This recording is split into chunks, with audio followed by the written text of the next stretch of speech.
night. Boston made 22 threes in game one. Jaquez for number 22. Jaime Jaquez. Big possession. Martin's going to let a three fly, and it's good. Caleb Martin having one of those nights. Jimmy Butler was hurt in that game. Came back to beat Chicago at home by 21 Friday. Lost here Sunday, but they have come back with a win. So Game 2 gave Celtic fans PTSD on the level of a Vietnam War vet. Watching an undermanned Heat team, an 8 seed, look like they're the 96 Bulls. People getting buckets that you literally have to Wikipedia because you've never heard of them before. You almost have to laugh about it because it just keeps happening. Because Erik Spoelstra is the best coach in the league. And it's not like it was ever going to be a sweep with a 20-point margin. Celtic fans thinking that we're kind of going to be delusional. Even in Game 1, you could see it in the fourth quarter that the Heat kind of were still fighting. And they weren't just going to give up. Because Miami is smart. They have everything but talent in their corner. They had talent, then they're winning championships, but they just don't. They have the heart, the drive, the effort, the physicality, the cohesiveness where everybody seems to know their role and perfects it like to a T. It's almost automated to a point. And then it's always these people like Caleb Martin that become like Michael Jordan against literally the Celtics. And Erik Spoelstra and Joe Mazzulla is literally, a Goliath versus David. If ever there was one. I don't think there's a bigger gap than the coaching gap in this series. And Mazzulla, to me, sometimes he looks like a 9-year-old trying to find a Lunchable. Just clueless. And Spoelstra is a Hall of Famer. And so Mazzulla's not able to make the adjustments that the Celtics needs. And that was pretty clear in Game 2. Celtic fans should be eternally grateful for the Miami Heat. Because the Heat are letting you know right now if the Celtics have an actual chance of winning a ring. Because last year the Celtics got the Hawks in the first round and that was a joke. Then they got Philly with Doc Rivers, who just a complete loser. And then the Heat exposed you and beat you. In this case now, it's just cutting to the chase. In the first round, the Celtics fully healthy, so there's no excuses. The Celtics have the home court.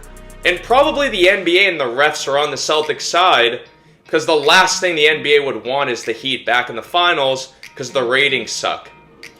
The Celtics have everything possible on their side. And so now you have the Heat with the smartest coach in the league, with a team with actual heart, and physical, and doing all of the small things. That sort of team will expose the Celtics. Not Milwaukee or the Knicks or Philly, Miami. But if the Celtics couldn't beat the Heat, there is no way they would be able to beat Denver. Everybody thought this year was different because the Celtics went out and they got KP and they went out and got Drew Holiday. And for the love of God, they finally traded Marcus Smart, which made real Celtic fans that knew ball happy. Brad did everything that a GM could do to put the team in the best position. Drew being a champion, Kristaps being a 7'3" big that can actually score. The Celtics have everything, but do they have heart? Do they have the ability to handle a physical game? To punch back? Because if the Celtics don't have that, they'd get smoked by Denver or the Clippers or even the Bucks if the Bucks get Giannis back. And so why waste our time? Just find out right now if the Celtics have what it takes. Because the playoffs, you don't just run away with games. You don't win by 30 every night, especially the way the Celtics did in the regular season. It's just not realistic. But what a perfect way to find it all out than against the Miami Heat. Because that's the team you should want the Celtics playing in the first round if you're a Celtics fan. Because they're going to push you. Because that's what you need. And they're not going to push you with talent. They're going to push you to dig deep, to be physical. to think, to adjust. Because that's Spoelstra, that's this team, Bam, Caleb, Tyler Hero. They're physical, they're gritty, they're annoying.